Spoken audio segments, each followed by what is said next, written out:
Hey everyone, Fire here. Today I'm going to be bringing you my build guide for the IMMORTAL Siege Ballista Pathfinder. So for the past week or so, I've been having an incredible amount of fun playing the IMMORTAL Siege Ballista Pathfinder. This build basically makes the game feel unfair for the enemies rather than you, which is always great. It takes advantage of a lot of the new defensive toys that we have, and also a lot of busted DPS multipliers. It just takes as much as it can, throws them all together in one build, and that's what you have now. Now, I'm gonna get the first thing out of the way. This build is actually not as expensive as you'd think. The footage that you were seeing was the build at, I think I'm currently at about 60 divines worth of investment, and that's counting some of my items as what they're worth now rather than what they're worth when I bought them. I think I've actually only put around 40 divines or so into this gear, but if you wanted to buy this gear, this would cost you around 60 divines. I even have, let me find it, I have shopping lists for both the budget and the endgame setups, so don't worry about that, and you have all the links to all the things. You got gems, uniques, rare items for all the fractured bases, flasks, all the jewels that you might want, and then a calculation of the cost of all these items. Now, the obvious pros to this build are that we get very tanky very easily, and that we can easily scale our DPS well past the point where we're able to deal with like Simulacrum, 100% daily maps, Uber bosses and stuff like that. The most important pro, in my opinion, and the thing that I like the most about this build, is that it's been put together in a way that it can very easily deal with all of the map and ultimods in the game pretty much. And this is a really important one. We have an unprecedented level of power in the game at the moment, and I feel like it would be a waste to have the opportunity to deal with these problems and not to. And so I'll run you guys through kind of how I'm doing this. So for a start, we're massively overcapping our res. The most common Arch Nemesis mod in the game right now, or one of them rather, is the ability for mobs to apply elemental exposure. That reduces your resists by quite a bit. I believe it can get as high as 25 at the moment. So quite a bit. And then on top of that, you have ultimods that also take away your resist, so we deal with that. We have a life gain on hit 6-link setup to deal with no regen maps, so that takes care of both our mana and our life recovery in those situations. And it also helps us deal with less recovery maps where I believe our recoup comes in a little slower. Now, on top of that, we're not scaling any of our defenses via auras, so that modifier doesn't affect us. We don't have any evasion or armor, so all of the alter and map mods that either take those things away or ignore them and stuff like that, don't have to worry about that. Yeah, basically, we just get around everything. We don't have to care about anything. We don't have to read when we play the game, and that's what I like most about this build. Now, the build has two pretty major cons. So the first one is that the build has two major weaknesses in terms of what can kill you. The first is extremely big hits. So things like Ratsiri Flame Blast. We're not tanky enough yet to tank a Shaper Slam. We're very close. We could easily do it. It's just not important to me, so I didn't. But we could get there. But yeah, big slams kill you. And on top of that, dots. So all of our recovery is based on getting hit. Very little of it doesn't rely on getting hit, so like Flagellant, Blood Notch, Recoup. So the way we're dealing with that is we have a small amount of recovery in our build. We have a cast when damage taken Purifying Flame setup to generate some Consecrated Ground, which is actually helpful in a pinch. There have been a lot of situations where that like saved my life or prevented me from like falling within range where I could be one-shot. And on top of that, we have, I think I mentioned our life gain on hit setup that also triggers some extra healing. So, now the other con, and the thing that's going to turn most people off, is that this is a Ballista Poison build. You kind of have a lot of delayed damage. It's not as instant and visceral as, like, you know, like in a Lightning Arrow build or something like that. So, and that's totally understandable. This just isn't going to be up everyone's alley, and I think that's totally okay. But yeah, this is Ballistas. If you don't like Ballistas and you don't like dot damage, you don't like having to ramp your DPS up, you know, like the PoB DPS that we get, that's what you're hitting after about 7 seconds. It's not what you're hitting at the start of combat. So you have to know that and know what you're in for if you're going to play one of these builds. They're great, they are a lot of fun to play, but they're just not for everyone. Okay, let's just get straight into talking about gear. I'll start with all of the uniques. So Wilma's Requital, we are taking advantage of some of this attack and cast speed scaling. We have Onslaught, Frenzy, and Haste in the build. You need all these things. You do not need this item with an enchant, but it is helpful to get one if you can. You can also look for Corrupts. That's entirely up to you. The only roll that I would really care about is the accuracy roll. It's hypothetically slightly better to have lower energy shield, but I really wouldn't worry about that. We're running a Covenant. If you can get a +2 socketed projectile gem corrupt, that would be ideal. Our Siege Ballista gives us a 5th base arrow when we get it to level 22. And there are a whole bunch of ways to accomplish this. Now, you can buy a level 21 gem if you want, and get a +1 corruption and get it to level 22 that way. It's up to you. Figure out what's cheapest, and if you can't get either, don't worry, just play with one less totem. It's not that big a deal. We're running Darkscorn, my favorite item in the game. Yep, you don't really have to care about much on this. Obviously, you want better fizz rolls if you can get them. I'm not really too concerned with the Crucible trees. None of the POBs include any Crucible related stuff. I hate the mechanic. I don't want to interact with it. In the POBs, I've included some guidelines on maybe what you want to look for, but I think the whole mechanic's cringe. So yeah, let's move on. Stranglegas, it just lets us accomplish so much. I can't believe we're actually unironically using this in a build. I corrupted mine and got +1 all max res. Not that helpful, but it's still something. So the reason why we need this item is because we're getting a lot of things that we just can't access normally on a build, things that are very important to us. So for a start, Panopticon, that's, you know, potentially an 8th totem, depending on how you look at it. So that's like a decent DPS multiplier on its own. So yeah, and then on top of that, you get the 30% increased totem damage, which honestly could be taken away from that node. It would still be worth getting. We're getting Whispers of Doom so that we can double curse on hit, which I'll run you through later, which is obviously really important as well. Steep in the Profane, this is just a, you know, a great extra 4th node, but it is the weakest node. You could replace this with something else, maybe something defensive if you wanted. And then Vengeance Cascade, obviously, because we need this. It doubles our DPS in a lot of situations. If you can't get the Stranglegas, there is a budget version of an amulet. There are a whole bunch of different ways you can approach this. You can even get a corrupted rare amulet that has a +1 curse corrupt on it, and then just anoint Vengeance Cascade and do without Panopticon. That would not be too bad, in my opinion. What other uniques? Oh, yeah. And then we're running Asenath's Gentle Touch. And the explodes, honestly, are not that significant. So don't think this is an explode build. It helps a little bit. I believe we do have global poison chance, so we do benefit a little bit from them, but they're not very significant. The main reason why we're running this is because it's just giving us very easy access to temp chains on hit. It's also got built-in life and some int, which we need to hit requirements. So it's actually kind of like a nice budget item, but you should maybe later on look for corrupted ones with despair on hit. And there are some other options where you can maybe find double corrupts with despair and temp chains on hit, but this is what I'm using now, and it's been fine up until now. The only other uniques that we're running in the endgame setup are, well, there's a Watcher's Eye. You can get these as 1 mod or 2 mod. I'll go into depth in the POB for that. We're running the Blood Notch and Immutable Force combo, so that's pretty self-explanatory. I'm sure you guys have heard all about it right now.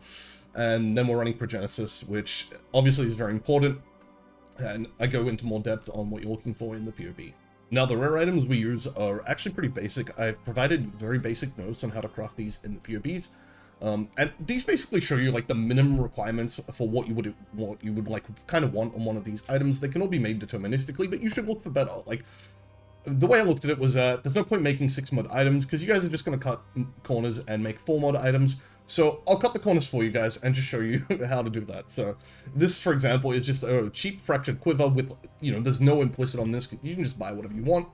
And obviously your POBs will have higher numbers if you include an implicit and better rolls, but, you know, this just shows you buy a cheap fractured base, you're going to essence spam it until you hit dot multi, and then you're going to craft life, and then you're done. And if you hit any extra mods, great.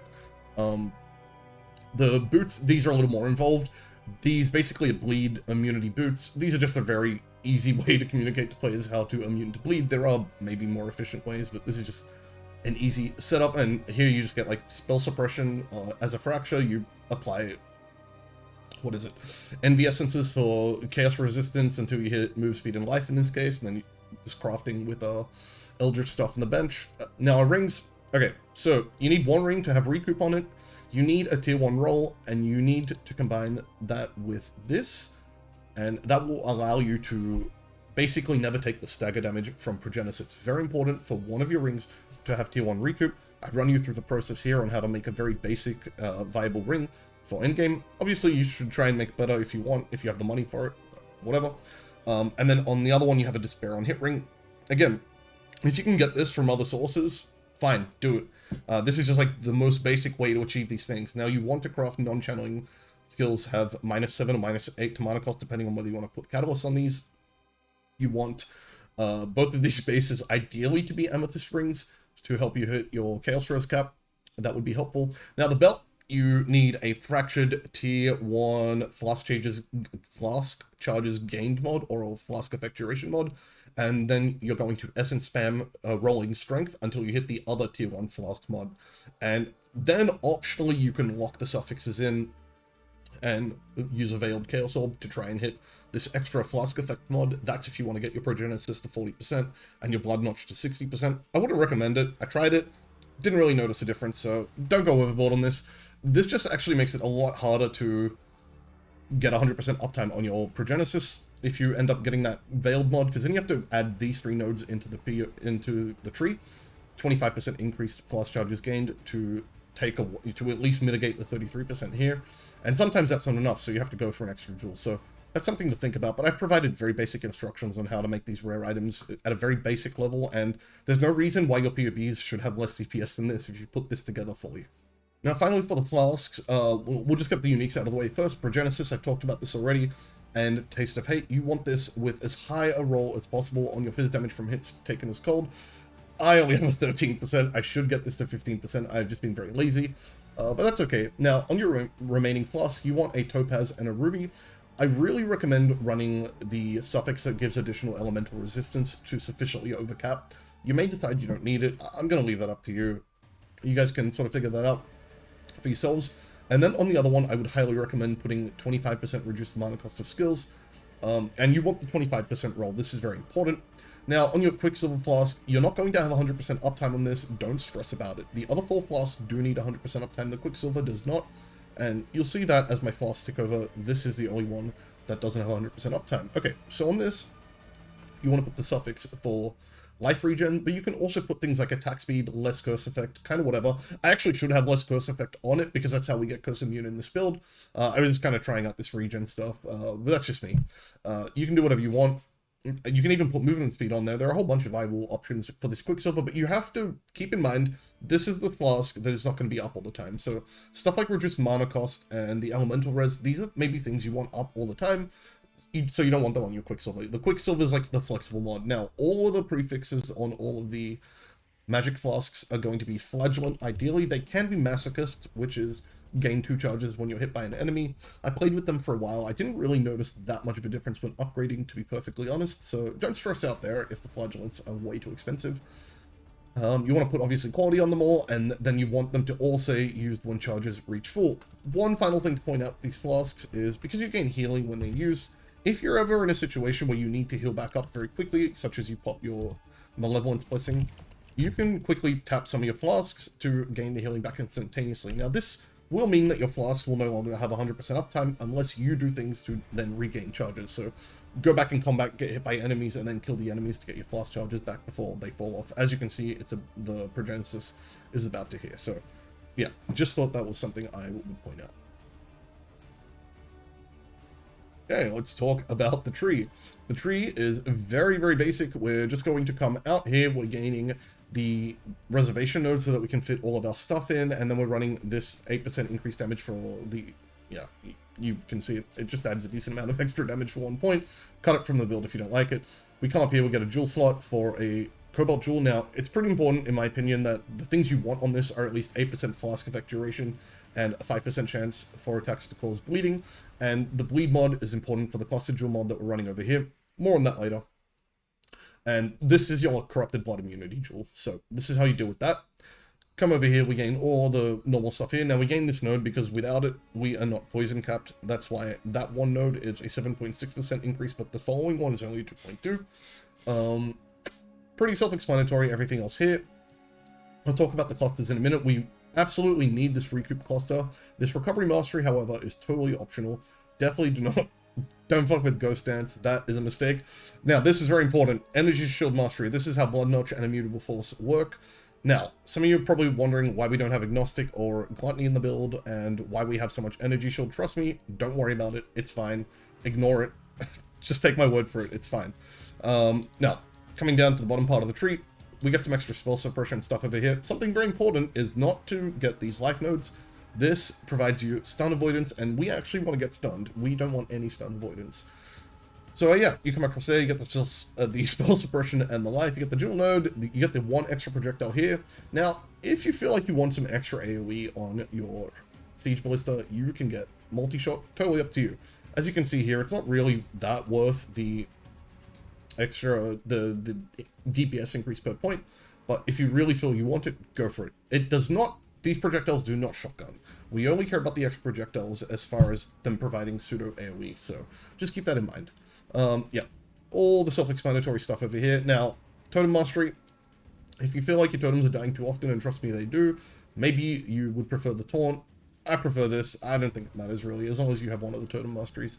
That's what matters. Now, something important to talk about here is that we may not need both nodes. There are some situations where you can drop this, but in my case, if I hover over this, as you can see, the Flask uptime is only 96%, and if I allocate this node again, it tells me that we're back up to 100%. So you have to figure that out for yourself, and if you don't need that node, drop it. Now, we're not kept on spell suppression. Why? Because we don't need it, to be honest.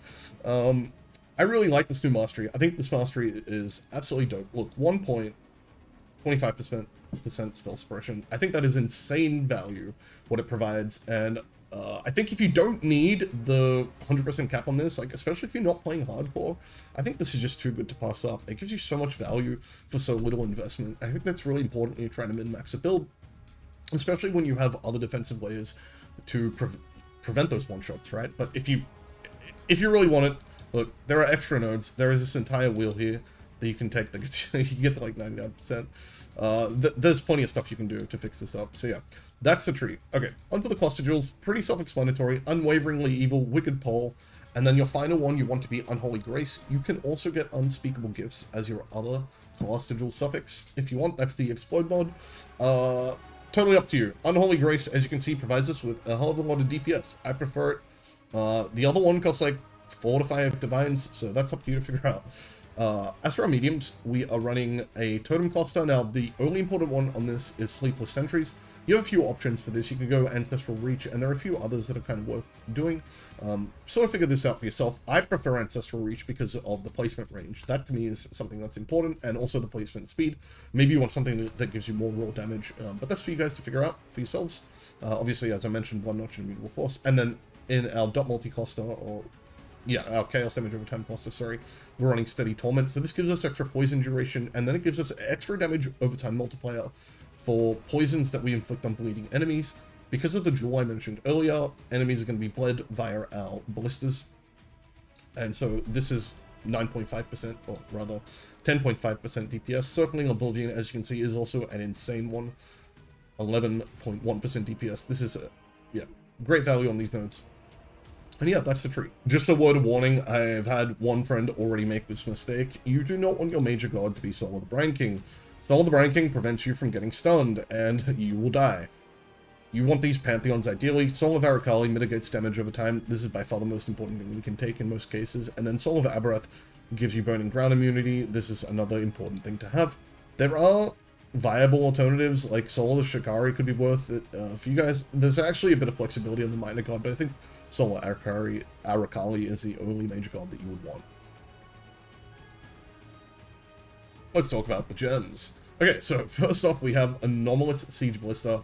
Now, if you're playing on the budget version, you want to use a regular Siege Ballista and just run the extra projectiles from this node here and, where is it? This node over here. That will give you 3 projectiles. When you play with Anomalous, you get the 2 extra projectiles for free. These projectiles don't shotgun. It's very important to note this. This is just for extra AoE. I feel like that's important, even at the cost of 20% reduced DPS. It's not that big a deal. Now, we have 4 Awakened Gems. It's kind of important to know the difference if you're playing on a budget and you don't want to go buying all of these. Awaken Unbound Ailments is the most important gem for our build. As you can see, turning it on would give us 84% more damage. Pretty good. Next up, you have Awakened Deadly Elements and Awakened Vicious Projectiles. These are fairly cheap, so these are like the next ones I would get. And then last time we get Awakened Void Manipulation. There's nothing wrong with this. The only problem with it, like for a start, the +1 doesn't really affect our build at all. And it's also pretty expensive. I think it's like 3 or 4 divines off the top of my head or something like that. So, whereas the other 2, I think you can buy for 1 divine combined. And then finally, we're running a 21-20 efficacy. Nothing better you can get here as far as I'm aware. And I don't think there's any need to run Barrage support, since we can like hit decent enough amounts of DPS without it, but it may be worth doing, like if you want to look into getting bigger uber DPS, maybe socketing barrage support in some way could be worth it. I don't know. All right, now let's talk about our 6-link utility setup. So this is in our weapon. It's very important to note that the Siege Ballista setup has to go in the body armor and your utility goes in your weapon. All right, so in the way this is set up with life tap is so that every time you summon a ballista, you're paying a small mana cost, but because the utility mana forge setup is on a 0 mana cost due to life tap, it always triggers every time you place the ballista, and this triggers frenzy, which gives us frenzy charges. That has culling strike attached to it so that you can cull constantly. Most importantly, you have blast rain in there, which gives you a really high hit rate, which triggers your culling strike much more frequently, and of course that's important, but also the life gain on hit. Now, if you're playing with a 5-link, you can cut either the life gain on hit or the culling strike, totally up to you. And with the life gain on hit, we get somewhat, like, the combined setup gives us close to around 800 life per second, I think I've mentioned. And if you run it Divergent, you get some extra mana on hit, which allows you to run no regen maps. Now, as an alternative to that, you can allocate this one node, and then you will get your 2 mana back from your every blast rain hit. And this is enough to do single target no regen maps. But yeah, totally up to you guys. Okay, helmet. We run Haste, Herald of Agony, and Purity of Elements with Enlighten 3. I believe I have, 101 unreserved mana. This feels pretty comfy, even without my mana on hit triggering. There's no reason why I would have to, so I think you could actually run an Enlighten 2 if you wanted to cut even more corners. Now in the budget setup, I believe we don't run Haste and we instead run Determination, so important to keep that in mind if you're playing on the budget setup. And then we're running a Granite Flask instead of Progenesis in that case. Alright, for our boots, we are running a Malevolence Blessing setup, so the budget setup does not have access to this, and that's because of this alt quality ink duration gem. With the combination of this, plus Inspiration, plus your reduced mana cost on Flasks, and the stuff in your rings, basically Malevolence gets to the point where it has no mana cost. You can see in game, it only cost me 911 life. Alright, so, and then it also requires this life mastery, I believe, that converts 30% of mana cost to life. So, yep, you can't do this on the budget setup, so we just don't run a blessing on the budget setup. So we run more defenses instead. But it's very important. If you're sitting there wondering why you can't cast your Malevolence, it costs mana, probably because you don't have the alt quality gem. That's pretty important. Otherwise, you do get a 20-second Malevolence, and that's pretty good. Alright, so, onto the gloves. You have a utility setup. You have Withering Step. This isn't that important. We actually have very good uptime on Wither naturally.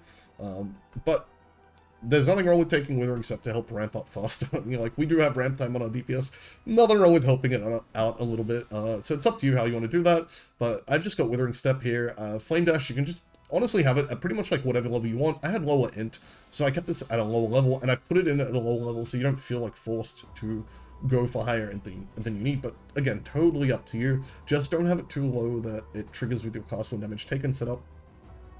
This could be a problem. And then Purifying Flame. So Purifying Flame generates Consecrated Ground. It sounds like a bit of a meme, but it's actually being pretty useful in some cases, so I'm kind of recommending it here. But if you don't like it, don't use it. Totally up to you. I'm not gonna force you guys not to use it if you don't like it, but hey, degen hurts us, and having the extra conk round, there's absolutely nothing wrong with it. Like, look, if I turn the conk round off, 50 life regen, and that's only because we have the mastery allocated. Like, look at this, no life regen. Like, we are doing everything we can to help our boy out here. So yeah, let's just maybe at high levels of investment, when you craft better rares, you can get some extra regen in. But this is like my scuffed setup that I'm running at the moment. Feel free to experiment with it and improve upon it. Speaking of doing what you want, I've put some pretty extensive notes in this in the notes section of both POBs, in fact. So both POBs have the recommended upgrade order. So basically gone through and I've looked at like what things give you the most benefit straight off the rip, and like I'll talk about a few of these things real quick. So like the first thing is Progenesis. This flask is so important. Once you get this flask, you can drop your Determination and go Haste. Haste is really good because of Wilmers. You're getting like 2 loads of extra DPS and then extra move speed. It makes your build feel so much nicer. It's really good.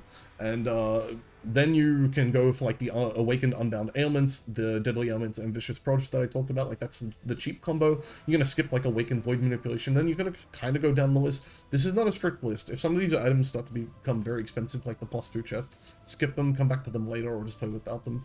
Totally fine.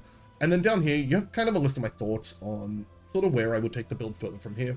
Now, I'm not going to update these POBs unless to correct errors. I found out last league that changing POBs and updating them for more optimized setups fucks over the people that are putting them together and are on the previous iteration of the build and no longer have any sort of guidance for where to go further. So we're not going to be doing that. But yeah, so these are like the sort of things I would consider. These are a list of items down here that I sort of want to POB and test out to see if you can take it higher. And one of the things I talk about here that's really important to understand is that the dot cap on this build is absolutely fake. So we are just below the dot cap, and like I'll take a few extra DPS nodes just so that, yeah, we hit the warning. Full dot DPS exceeds in-game limit. Okay. So the way you get around this is you go in here and you go Uber Pinnacle Boss. That scales your DPS down, and this is real. Like this is, you can actually, this is how you get around the dot cap when you're dealing with Uber bosses, and you can see which things continue to give you DPS increases in your POV. Now, the reason why I think this is important is because, as I mentioned, the dot cap is fake. Now, I'll just go into it and I'll show you guys. In our calcs, our poison duration is 6.9, nice. It's 6.9 seconds. So that means it takes roughly 7 seconds for our DPS to hit the dot cap, which means it's not really the dot cap, because Ignite builds that are at dot cap, they're dealing their 35 million damage right out the gate.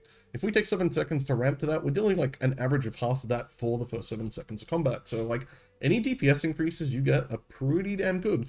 Bosses phase, they teleport. Like this is actually a problem I had on Uber Cirrus and Uber Maven when I attempted them on the budget setup. They teleport, like your stuff just doesn't have enough time to ramp. And on top of that, this DPS is assuming you have all 8 totems out. They're all focused on this Pinnacle boss. They're all getting the double hits from Vengeance Cascade, which admittedly does happen a lot of the time. But at the same time, the totems die from things, right? And I got to the point where I realized like there was no point continuing to invest further in totem survivability, because unfortunately totems are designed in a way nowadays that like you can put insane leech and life on hit on them and aura, defensive auras, and invest in their resist and life. There's just a lot of content in the game that kills them anyway, and it's like that's a lot of investment when you can just resummon them really quickly. So investing in totem placement speed is a lot better. So yeah, definitely keep taking the DPS further. Don't, you know, you'll play this and it's not going to feel like 40 million DPS, and that's because it's not. Like when you engage an essence mob, you're not looking at a 1 minute encounter. You know, like you want that to be over within 3 seconds, and your DPS to take 7 seconds to ramp. You're not playing at 40 million DPS. So yeah, definitely if you want to take this build further, definitely consider these sorts of things and continue to scale the DPS further, in my opinion. Otherwise, work on regen and defenses. Maybe you want to eventually tank the Uber series. I'm gonna leave that up to you guys.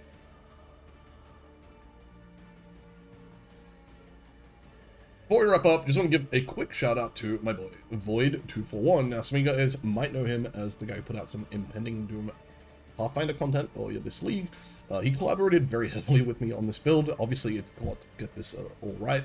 We had a lot of different ideas for how this could be put together, and the original draft POB looks pretty much nothing like this does. Maybe only has a few items in common with the original setup, so it took a lot to get this to work. I just want to give a big thank you to him. He put quite a bit of time into this, so yeah. Sorry I haven't been around much lately, just not having a lot of fun with the league.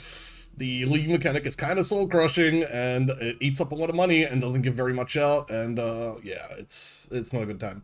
Hopefully next league will be better. I'll still be around, but it's just the farming meta is pretty stale. There are only so many different ways you can make videos telling people like go farm the same maps, go farm Legion, go farm Expedition. You know, like there's nothing new in terms of how to approach this sort of stuff. So nothing to really make videos on, in my opinion. But when I find good builds, I'll share them. And if I don't, you probably won't hear from me for a bit.